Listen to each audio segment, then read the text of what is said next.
Hey, welcome back to Restaurantopia. Another exciting episode. I'm sitting here with Brian Seitz. Brian, what do you got for us today? I got one that I don't want to come off as a negative. Okay. So this is one of those things where you say like no offense and then you say something offensive? I'm going to drop a truth bomb on everyone, and I hope you take it in the right way. Me specifically or everybody else? The world. Okay, great. All right? Are you sure they're ready for this? No. Oh, we're going to do it anyway. Let's do it. That's Brian Break Stuff Sites. Let's go. Imagine a perfect world where you can build a restaurant, open the doors, and make loads of money. Unfortunately, those days are over. It takes great leadership, hard work, and long hours to operate a successful restaurant. Together, we can make it happen. This is Restaurantopia. The title of this episode is You Don't Deserve It. You do not deserve it. I like your lead in now. Makes sense. Yeah, Okay. You just close the circle on me. That's good. Yeah. So what is it we don't deserve, man? Please. I did something at the office this week, and someone gave me a gift and said, you deserve it. My least favorite phrase in the American lexicon is you deserve it. Yeah. So I just read something the other day and it said the phrase, I hope you get everything you deserve, is equal parts the sweetest thing you could ever say and the most passive aggressive thing you could ever say to anybody, right? Like I love it. Good. It is. Have you ever watched Yellowstone? I haven't. Okay. Yeah, I'm really bad about TV and stuff, man. No. Like I'm so sporadic. So I watch zero TV unless my wife is watching it. That's fair. It's just I'm not a fan. I get uber offended if I watch something and it's not good. Yeah, 'cause and it's your time. Yeah, they stole my time from me. Right. But there's Yellowstone, and it's out west. It's about ranching and stuff like that. And the lead ranch hand is Rip. He's got this young kid, this stable boy, and he's an orphan, and he's got some troubles. And he gives them some advice. He goes, "Never think you deserve it." I'm going to read it because it was so good, and I couldn't find the clip on YouTube. You don't deserve it. The trick is not blowing this chance. You never deserve it. You never will. And I was like, wow, it gave me chills, and it gave me chills just when I said it. That's how you go through life. You don't deserve it. You don't deserve the customer. You don't deserve your staff to be loyal and hardworking. You don't deserve perfect prime cost. You don't deserve to be successful. All those things are earned. Don't have this sense of entitlement. Be humble. It all comes back to being humble and having that core belief in you that you don't deserve it and that you're humble. And that opens up your mindset to learn, to grow. And for gratitude too. It is. I see it now. And then your employees are going to resonate with you if you don't have that air of, what was the phrase you just used earlier when we were talking about the two young people? The elitists? Yeah. Yeah. I can't say the second half of it. No, but the air and the feel you got after having the conversation with them. And I had a secondary conversation unrelated to your conversation. Yeah. And that's how I felt. They felt like they deserved our business. Yeah. It was almost like they were doing us a favor. Correct. And as impressive as they were, and as much as they had their stuff together, their resumes looked great and everything else. But last time I checked, the conversation didn't move forward. They had an amazing opportunity. No, I will not do business with them. Absolutely not. 100% I will not do business with them. And a lot of it had to do with attitude, regardless, because there's something, and obviously we can't name the company, but there was something we could have carved out with them. They have an amazing platform.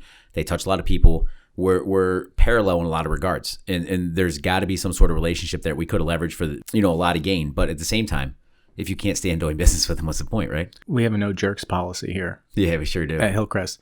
So if you're a customer, a vendor, an employee, no jerks. Yeah. We just want great people in our lives. Yeah, I love that. One thing I think that some business people think that humility is a sign of weakness, but it's really a virtue. I agree. And I want to say humility and vulnerability are both, they play into relatability, right? Because if you can bare your soul a little bit, and we don't often do this in business, we come in with the nice clothes and the straight tie and the freshly washed car, and we pretend that we didn't have to polish our shoes in the morning. We pretend that we didn't have to vacuum the floor at night. We pretend we didn't have to fold our laundry. Like, we pretend we're not human, that we don't have the same rigors as everybody else. But when we do, and we stop that pretending and we show people into their world, like, hey, this shirt came off the clearance rack, or, something like that, right? All of a sudden it becomes relatable. Yeah. And in my opinion, and I think a lot of people agree with this, right after relatability comes likability. That's the next step in a process. Mm-hmm. And when it comes to sales and it comes to doing business with people, when it comes to success, a lot of it has to do with likability. If you like the people you're with, there's going to be a synergistic effect. And I agree with you 100%. And you didn't get there on your own. Your staff helped you. The customer helped you. Someone opened a door for you. Correct. Right. Now you're getting me pumped up. I'm all emotional now. I'm like getting pissed off. Yeah. I think, the opposite of humility is pride and ego. And, is Ryan Holiday's book, which is one of my favorites, Ego is the Enemy. Those are the sorts of things that we need to make sure that we are stamping out of our lives, because those things will hurt you in the short term and in the long term. Yeah. A lot of times, going back to the conversation we had earlier, it's like, you get the criticism, especially when you're younger, and you take offense to it. And what you don't realize is a lot of times, especially if you surround yourself with likable people, as we talked about, when they're giving you criticism, it's coming from a place of love. Yeah. And that's such a huge differentiation from criticism. So yeah, it's the word constructive in front of criticism, right? Which I don't love that phrase, because criticism has such a negative connotation. It hits me. But the fact is, if I'm telling you have parsley in your teeth, it's because I want you to take the parsley out of your teeth so you don't look like an ass, right? Yeah. And it hurts your feelings that you're embarrassed, but at the same time, it's coming from a place of love, because I care for you. I want you to look better and do better. So I'm giving you the medicine now so you feel better later. It goes back to my favorite example.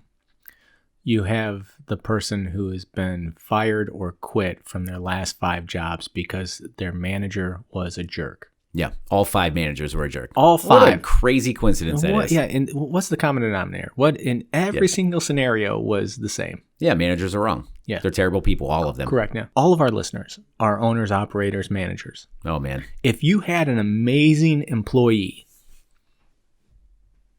wouldn't you do everything to keep them? Wouldn't you do everything to make sure that they're successful? Well, you'd hope so. Yeah. Yeah. But it happened 5 times? Yeah. Lightning doesn't strike 5 times. Yeah, not in the same place. You have to be self-reflective. You have to be humble. You have to be aware. And we always talk about intellectual honesty. You have to be self-reflective and always looking at yourself. And studies have found that the more humble you are, the better you are in business, for 2 reasons. One, the one you just said, which I loved, the relatability. Yeah. You become more relatable to people. But part of being humble is that your mind is open. And I always say, I know everything because I know nothing. Yep, perfect. The moment you think you actually know everything, you are stifled. You're putting blinders on. It's a difference between a growth mindset and a fixed mindset. Exactly. Psychology 101. Carol Dweck wrote a book out about it called Mindset. It's a quick read. It's only a couple hundred pages. I recommend it to anybody out there, and you can see the significant difference between how you approach situations with a closed mind versus an open mind. And I know this is cliche, and I know it's idealistic, but damn, it has an impact. Just being conscious of it, in fact, it has a huge impact. I know this is going to be a short episode, but I just want people to take away of you don't deserve it. Go into life with that mindset. Humility embodies an individual who inspires to do better, that wants to constantly improve. And that's what you want. You want your staff to improve. You want your operation to improve. You want your revenue to improve. Of course. I think the humility piece is important, and the entitlement piece is important. It's tough because you want to stamp out the ego entirely, right? Yeah. And I agree with you to that, but you got to have confidence still.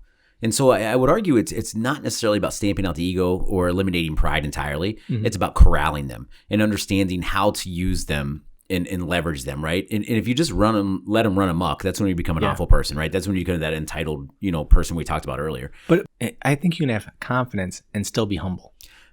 There's a difference between using your pride and ego to generate confidence and keeping it bridled, right? Because there is a threshold, and under the threshold, absolutely, you can be confident and humble at the same time. You can be confident in your skills. I think that's what you should aspire to. Yeah, absolutely. Because so many people that I have met in my life that I dislike have this air of entitlement. They have this air of, to me, it's fake confidence. Yeah, they are building themselves up with a persona and a fake resume of successes, when in reality they're really frightened children on the inside. Well, no question, it stems from insecurity, right? Yeah.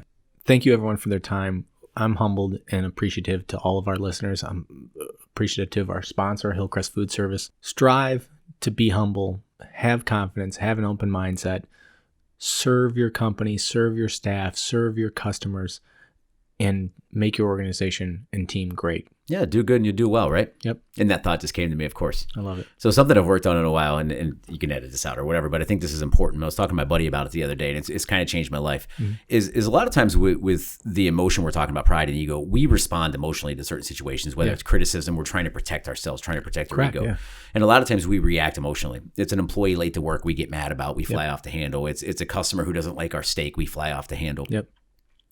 What I begged, and my buddy's going through a tough time, and we were talking, and I said, before you react to any situation, there's a microsecond in between stimulus and response. Yep. Do yourself a favor, embrace that microsecond, and wedge the word why in there. Yeah. Why am I acting this way? Why do I feel this way? Why am I going to do this?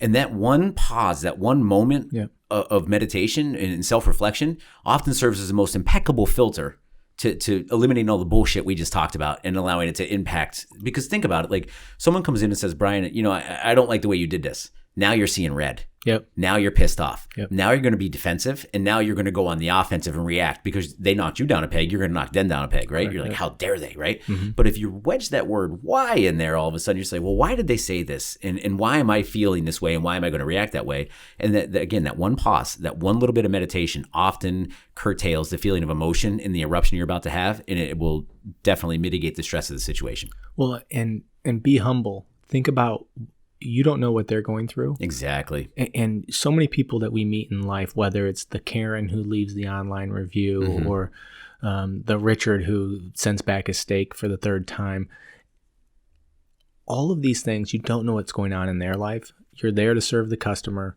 provide them with amazing hospitality, be humble, be a servant of the game, and work on yourself. But I love what you said there with the pause. You have to pause. The moment you react, takes away your ability to make a good decision. As emotion goes up, intelligence goes down, brother. 100%. And I think that's how we're going to wrap it up. I love it. Thank you, Anthony. Yeah, I really appreciate it. Love doing the podcast with you. Can't wait to have Dave back. He'll be back here in a few episodes, and really appreciate the time. Yeah, likewise, brother. Awesome. Can't say it enough. This is a high quality pod. Thank you, everybody. Take care. Adios. Thank you for listening to Restaurantopia. The gratitude that we have for each and every one of you spending your precious time to listen to this podcast is immeasurable. Please make sure to tell a friend about this podcast. And also, if you have any feedback for us, visit us on restaurantopia.com and drop us a line. You can also subscribe on your favorite place to listen to podcasts. Thank you and have a great day. We also want to thank our sponsor, Hillcrest Food Service. If you are a local independent restaurant and are looking for a distributor who has chef and operational consulting, provides marketing support, does menu reviews, and most importantly, wants you to be successful, reach out to Hillcrest Food Service at hillcrestfoods.com. We are excited to announce the Restaurantopia VIP Text Club. Join by texting the word podcast to 844-928-4257. You will get access to exclusive content, industry news, deals, announcements, pro tips, and more. The VIP Text Club is an exclusive community of independent restaurant owners and professionals. Join today. Message and data rates may apply. Please check our website for our terms of service and privacy policy.